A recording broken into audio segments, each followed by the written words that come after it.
Hey, welcome to the podcast. This is The Surge Effect, and I'm your host, Mike Surge. This podcast will be talking about anything and everything, life in general to current events and past events, and all things about this beautiful and wonderful world that we live in. And this podcast, well, it'll probably have an effect on you.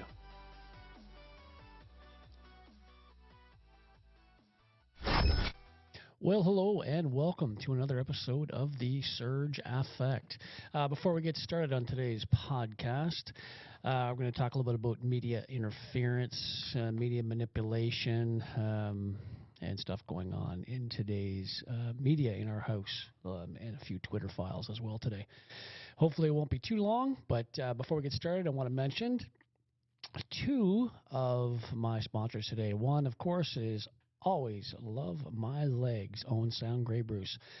Click on the link below and check out what they have to offer on their Facebook page.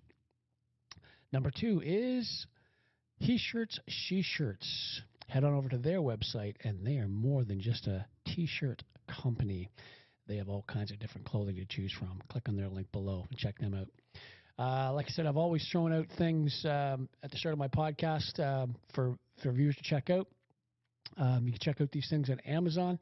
There are two different recording devices. One is the Zoom H6. I will put a picture here, of course. I will put a link below in the description. Takes you right to Amazon. Check them out.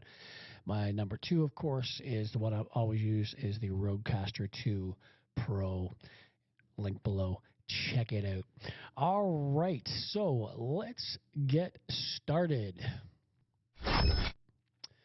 So at first, I'm going to show you how easy it is for basically the media to be manipulated, or sorry, the people to be manipulated by the media. And here's just a little clip from a movie, and kind of gives you the idea of how easy it is. And this is what the media does. And you have to use your own way of thinking when it comes to media, because they pull fast ones on people all the time. So here we go. When life hands you lemons, make lemonade.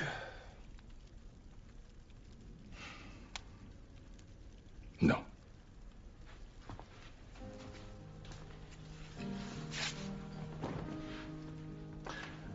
First, you roll out a multimedia campaign to convince people lemons are incredibly scarce, which only works if you stockpile lemons, control the supply, then a media blitz.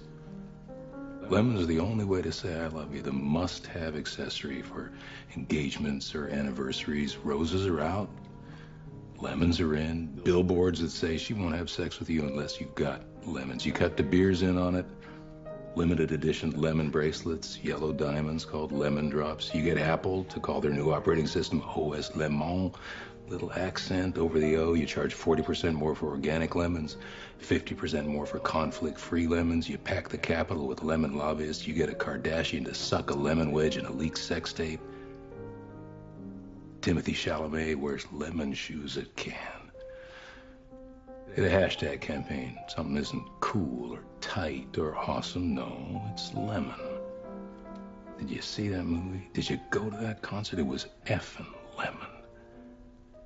Billie Eilish, OMG, hashtag lemon. You get Dr. Oz to recommend 4 lemons a day and a lemon suppository supplement to get rid of toxins, because there's nothing scarier than toxins. Then you patent the seeds. You write a line of genetic code that makes lemons look just a little more like tits, and you get a gene patent for the tit lemon DNA sequence. You cross-pollinate, you get those seeds circulating in the wild, and then you sue the farmers for copyright infringement when that genetic code shows up on their land. Sit back, rake in the millions, and then, when you're done, and you've sold your lempire for a few $1 billion, then, and only then, you make some fucking lemonade. Just like that. Fairly straightforward, eh? How you can kind of manipulate people, manipulate humans. Here's another little clip on how easy it is to manipulate people.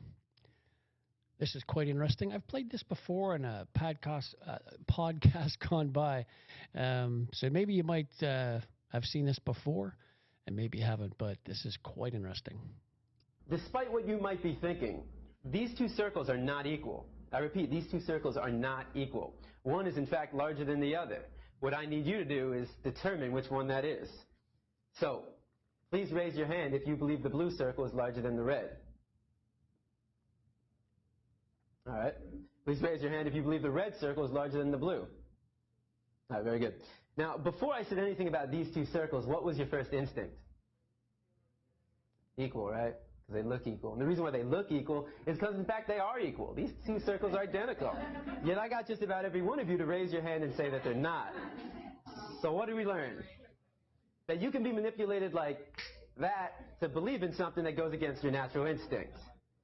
Just imagine as a child you're taught that the blue circle is larger than the red. If you say it enough times, you convince yourself that's the truth. If you're told the lie enough times, it becomes part of your reality. And if enough people are taught that lie, that the blue circle is larger than the red, well, now it becomes part of the culture. And if that culture then passes that misinformation along to the next generation, well, now it becomes... That's how simple it is, folks. That's how simple it is, right? Just like he described. Just keeps getting embedded in the culture over and over and over again. And it could possibly be untrue, or it is untrue, but yet it's been handed down so much through the culture that it becomes true. There's another little clip here, and this is of Justin Trudeau, and he's talking about different stuff, and this is what he has to say. Quite interesting.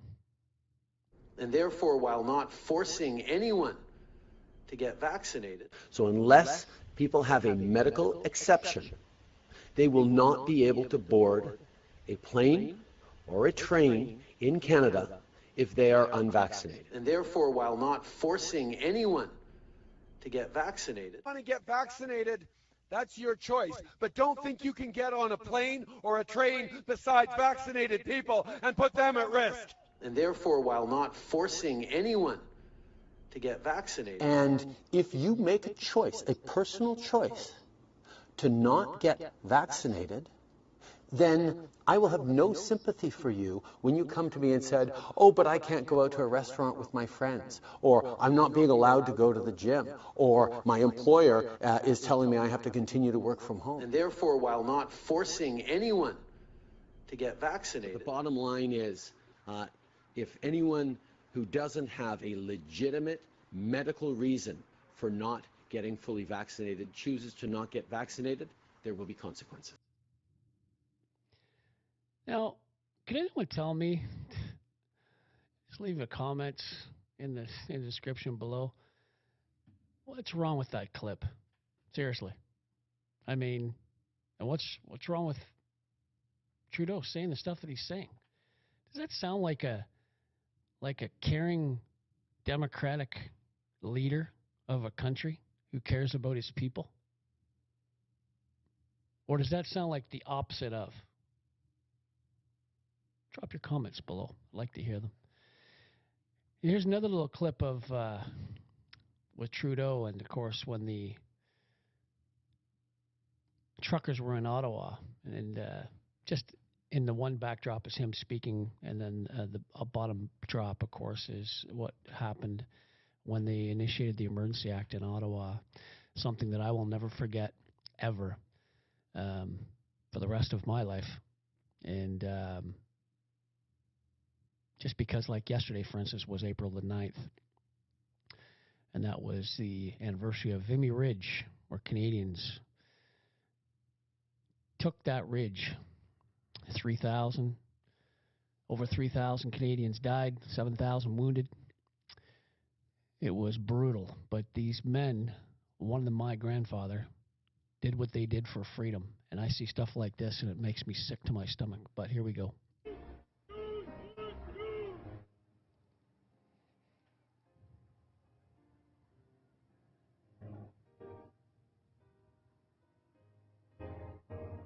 As you can also see, Canada is a place of free expression, where individuals and communities are free to express themselves openly and strongly. and we thank them for sharing their perspectives. Merci beaucoup. Merci d'être ici.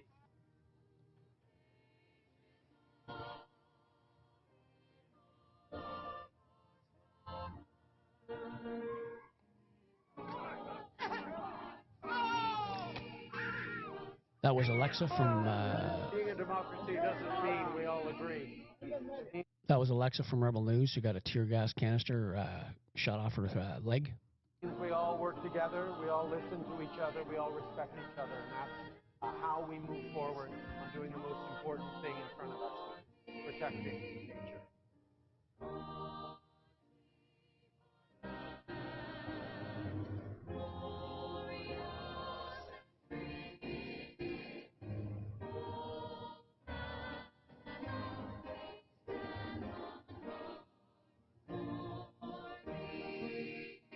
That little old man was honking his horn.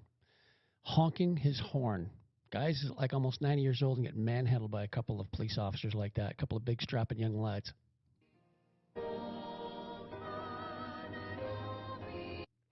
This is the reason that I will never, ever in my lifetime vote for a Liberal government. Ever. Just because of what transpired with this one administration and what he has done has ruined it for any other person that's going to come along and run for Liberal, because it's ridiculous, absolutely tyrannical, dictatorial, what has transpired. And then, like I said earlier, it sickens me to see what happens, but I will never forget, ever. Here's what people like some celebrities say about Trudeau. Here's what Bill Maher has to say about Trudeau. Justin Trudeau. What? You're laughing, but Justin Trudeau, I mean, I thought he was kind of a cool guy. Then I started to read what he said. This is a couple of weeks ago. He was, or maybe this is September, but he was talking about people who are not vaccinated.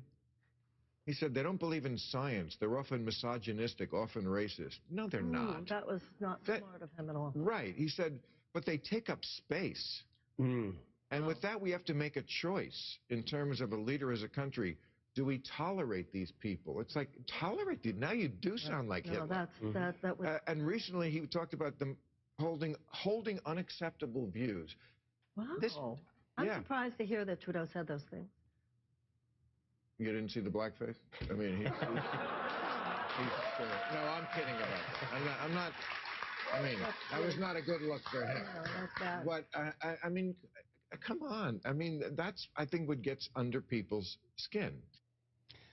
That, among other things, but that's what Bill Maher had to say about Trudeau. So let's move on down the line and let's see what Vivek Ramaswamy, of course, who was he was running for president, and this is, I believe, Ezra Levant from Rebel News. He actually had a little interview with Vivek, and this is what Vivek said.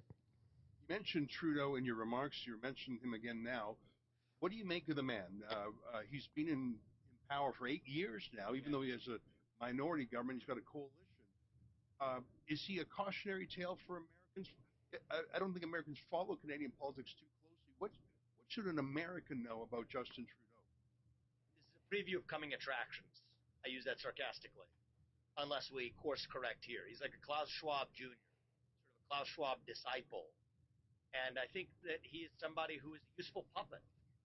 It's not that this guy is some sort of shining intellect that is somehow a visionary in his own right. He's not. He's a pawn for a managerial class, both within and outside of Canada, that uses people like him as a pawn to advance a transnational globalist agenda that has a single hegemonic view that is fundamentally skeptical of self-governance, does not believe in people's ability to govern themselves, believes in a worldview where people need to be told what the right way is or isn't to live by a small group of aristocratic elites in the back of palace halls.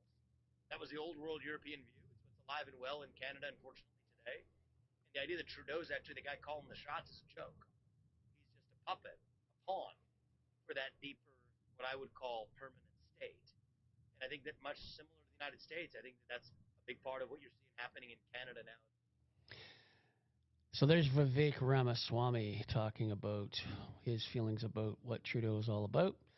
And let's listen to another one while we're at it here. Let's listen to what Joe Rogan has to say in regards to Canada and Trudeau. You live in the frozen communist hole of Canada. Yeah. It's cold. You get real cold water. When's the last time you've been up there? I don't go up there anymore. You refuse, right? Yeah, I just what they've done up there, what they did with the trucker rally, and what Trudeau's doing with guns, and what they're trying to clamp down on censorship on the internet. That guy can eat shit. Like that place needs 100% an overhaul of government. Like they're sliding down that dangerous road of communism that scares the shit out of me. Sliding down the dangerous road of communism, says Joe Rogan.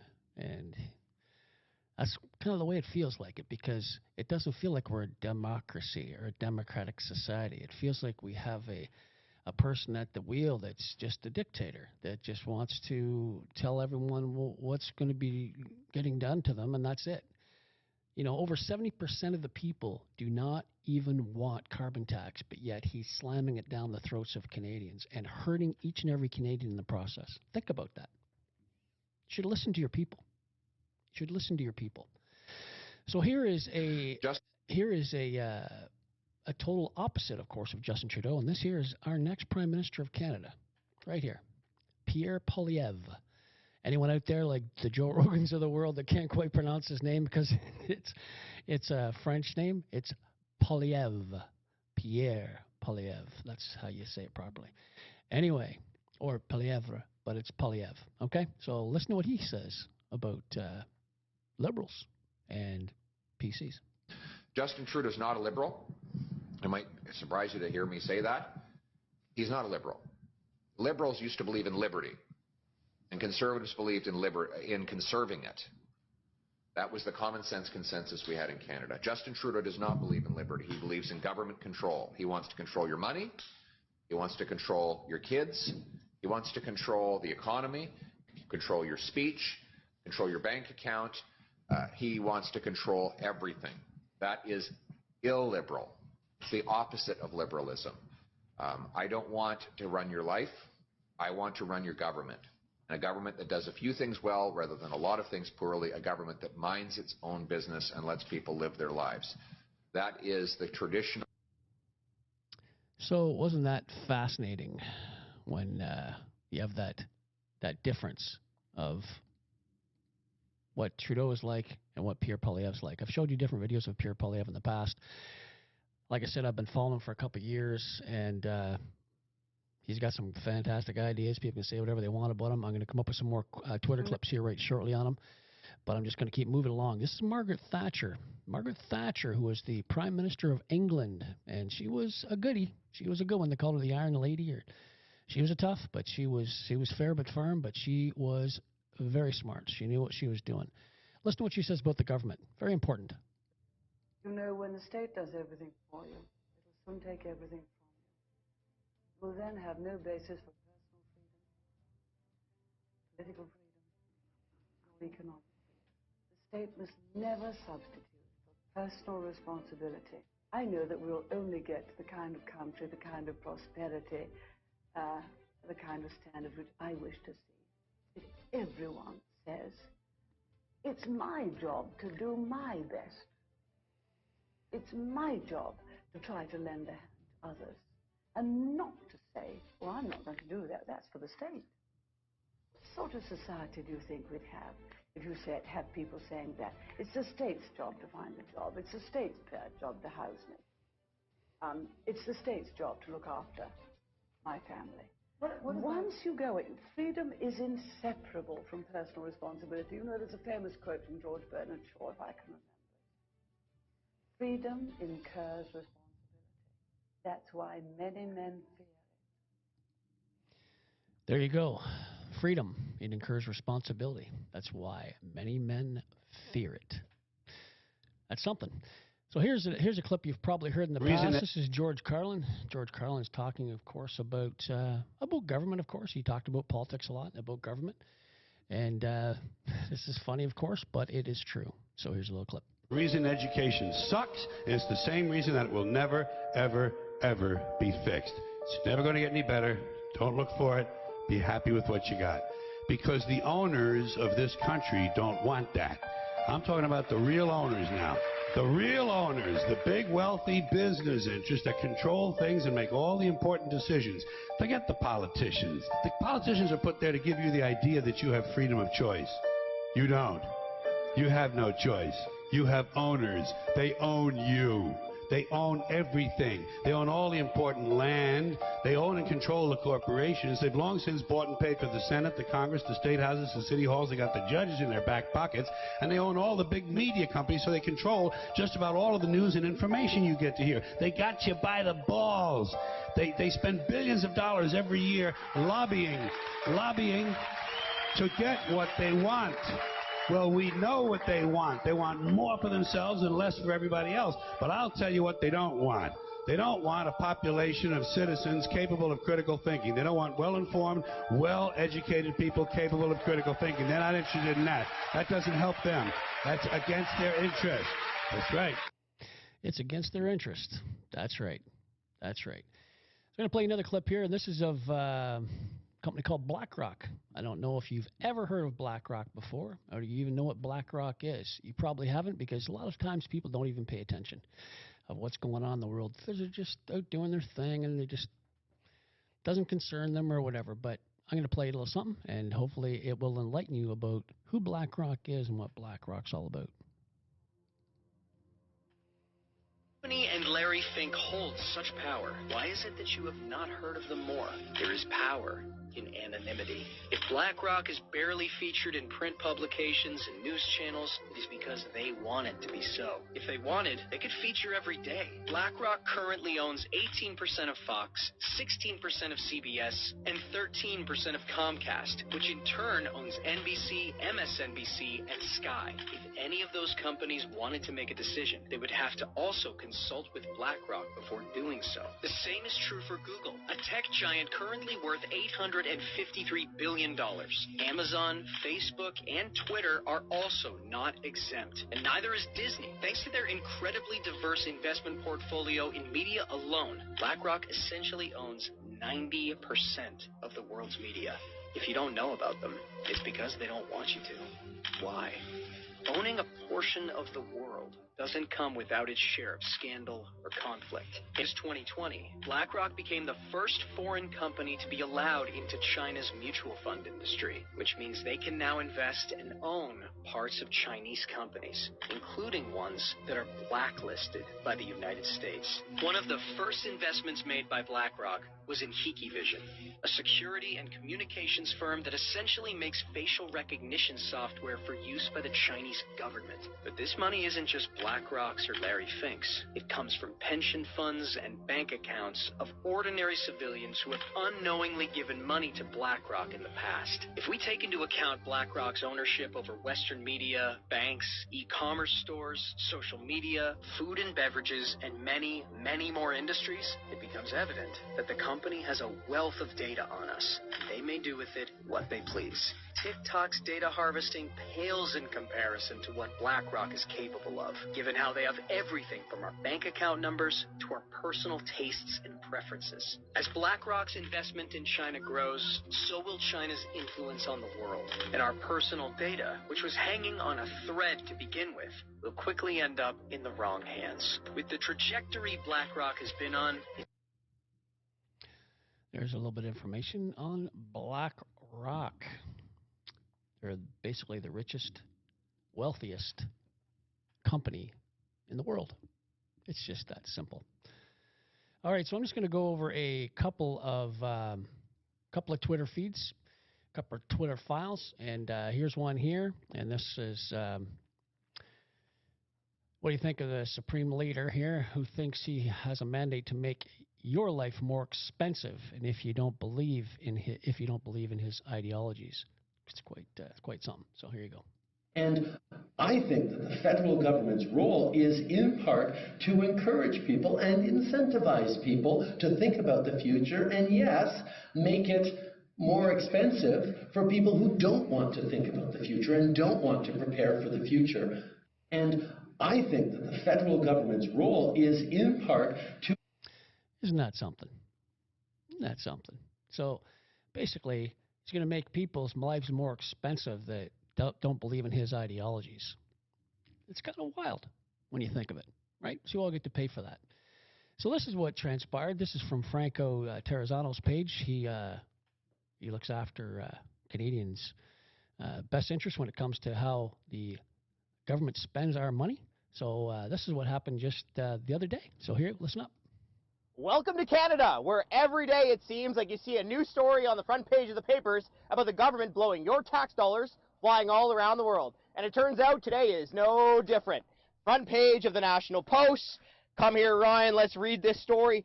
Trudeau's 6-day Indo-Pacific trip cost taxpayers $2 million, including $200,000 on airplane food. $200,000 over a 6-day trip on airplane food.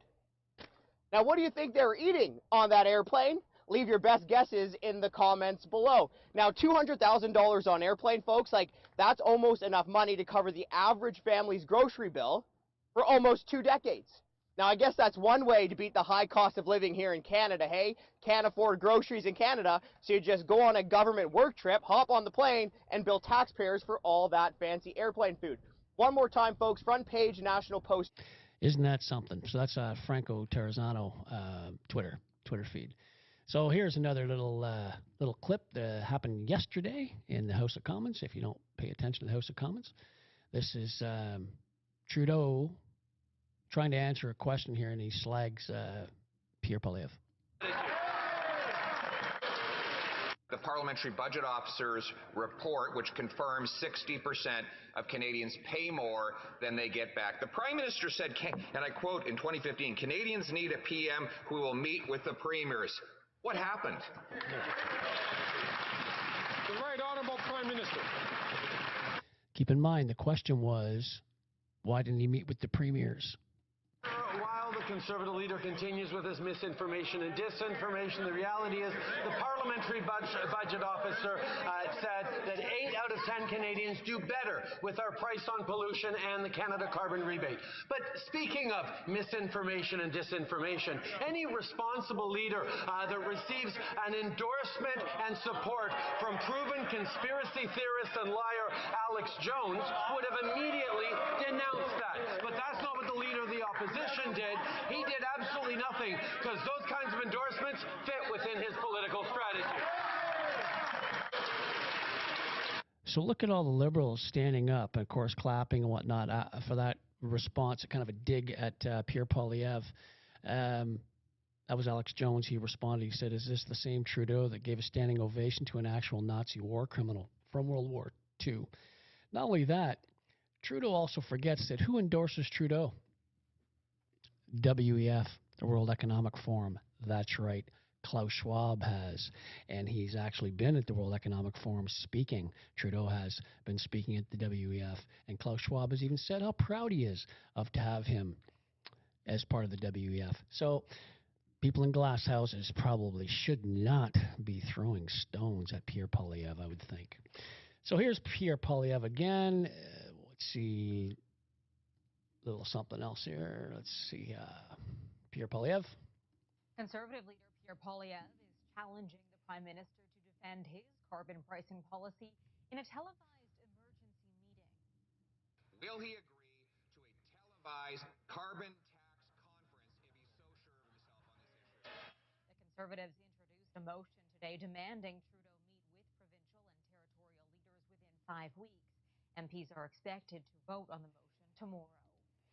So there you go. So Pierre Poilievre asked him the other day about meeting with the premiers and talking about the carbon tax, because if he believes so much about the carbon tax, then he should step up and be more than happy to do that. Meet with the premiers and talk about it. So here we go again. And here's another little clip. This from the other day. Pierre Poilievre. Here, let me put some sound on here for you. There you go.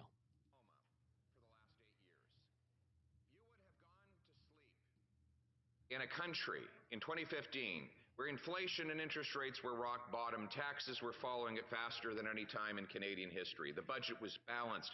Crime had just fallen 25% so that small town folks could leave their doors unlocked. Our borders were secured. Our immigration system was uncontroversial.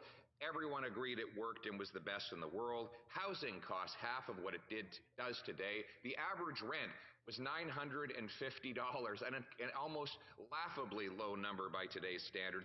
Take-home pay had risen by 10% after tax and after inflation in the preceding years. The New York Times had just called Canada the richest middle class. In fact, they said that Canada's middle class was richer for the first time than America's. This, with lots of trouble in the world, wars in Syria, Iraq, Afghanistan, and yes, Ukraine, none of which caused inflation here at home.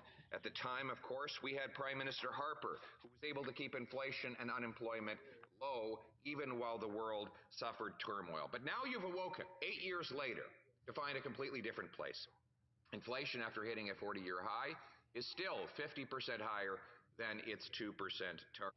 So there's Pierre Poilievre. He's just talking about the difference. He said if you were, in a coma 8 years ago and then you woke up to this nightmare, you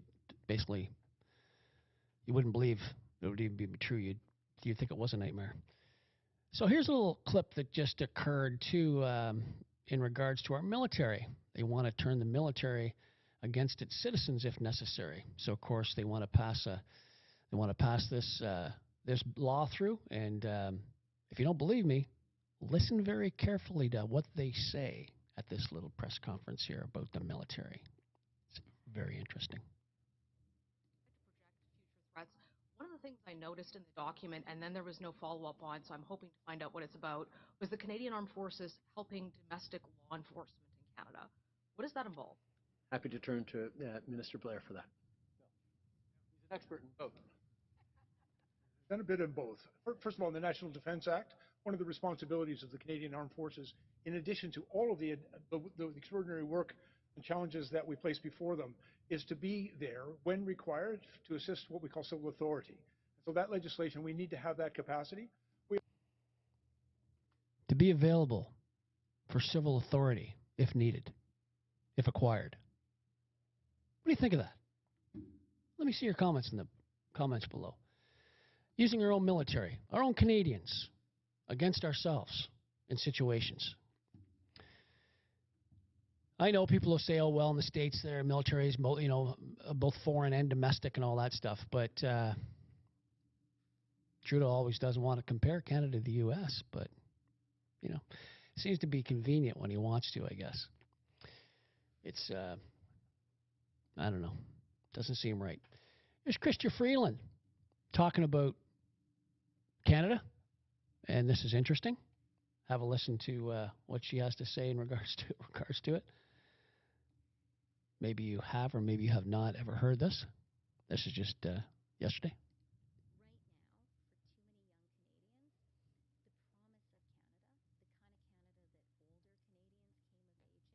they can be working hard, but they are just not sure that's going to lead to a safe and prosperous and secure life, including being able to buy your own home. And that's something that we have to do something about. That's something they have to do something about. Of course, young people want to have the same life that older people have had, that I've had, or my parents have had, or Canadians in the past have had. You want to have a better life. You want to have the best life. Are these politicians allowing that to happen? The answer to that question is no. You know it, and I know it. You know how I know it? Because inflation is at an all-time high. Interest rates are through the roof. Food pricing is through the roof. Gas pricing is through the roof. This all happens because of taxation and inflation. Period. This is the way it works. And she's like, well, we'll have to do something about that. They've been in power for 8 years now. They could have done that for the last 8 years. It's time for these people to go. They have ruined Canadians' lives, and they don't even see it. They can't see the forest for the freaking trees. It's ridiculous. So here's another little clip by Andrew Scheer. This is kind of cute. I kind of saw this. I thought I liked it. Here you go. Here's a clip of Justin Trudeau being his most authentic self. A few years ago, I was in Hamilton in a classic steel plant. I was meeting some of those overall folks who were proud to say that they were third and even fourth generation steel workers in Hamilton. Who talks like that? A classic steel mill? What did he think it was going to look like? What other kinds of steel mills are there? And overall, folks, that's how he views hardworking Canadians, as people who wear costumes? You know who talks like that? Movie producers, when they look for the perfect backdrop for their next performance. And all the people playing supporting characters. That's who Justin Trudeau is. You know what? The show's over, Justin. Credits are rolling, the music's playing. It's time for you to exit stage left. You bet it is. And I hope the Canadian people speak up and fire this guy out of office, along with all the other Liberal MPs that are in their ridings that have voted against them to have a worse life, not a better one. I've said this in the past on my podcast, and I will say it again and again and again. If these politicians are not making your life better, they have to go. They have to make your life better, not worse. It's that simple.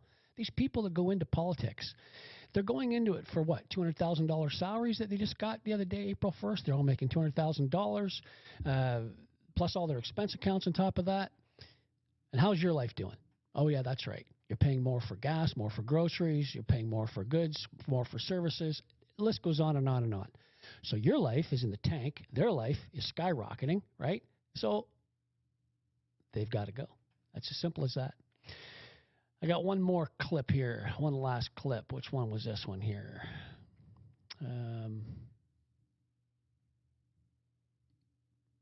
Oh, this is interesting. This is a good one. So this guy here is the actual, from the Liberal Environment. He's the chair of the Environment Liberal Committee. Check this out.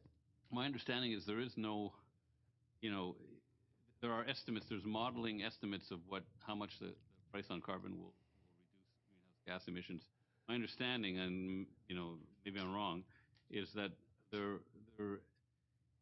is no data specifically stating that the price on carbon resulted in an X amount of reduction in greenhouse gas emissions, and I don't even think that's possible, quite frankly.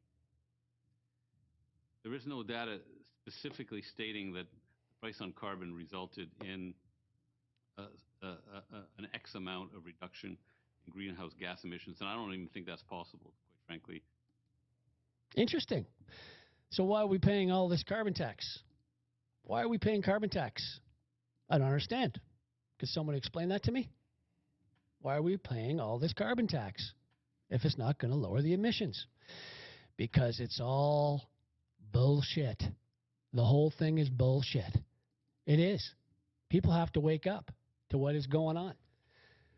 All right, so that's it for today's podcast. I want to thank you all for subscribing and liking my channel. I want to tell you that I'm also found, of course, on Rumble. I can also be found on Spotify. I can also be found on any Android or Apple iPhone. You just go to their app and type in The Surge Effect, and you will see my black logo, TSA, with a microphone, and you'll be able to listen to the audio of these podcasts. Like I said, thanks very much for subscribing and liking my channel. And until next podcast, everyone, have yourself a great day. Cheers. This episode sponsored by He Shirts, She Shirts. Go to www.heshirtssheshirts.ca. Just type in the letters TSA, The Surge Effect. When you check out, type in TSA for your coupon and receive 10% off your next purchase. Thanks for listening to today's podcast, everybody.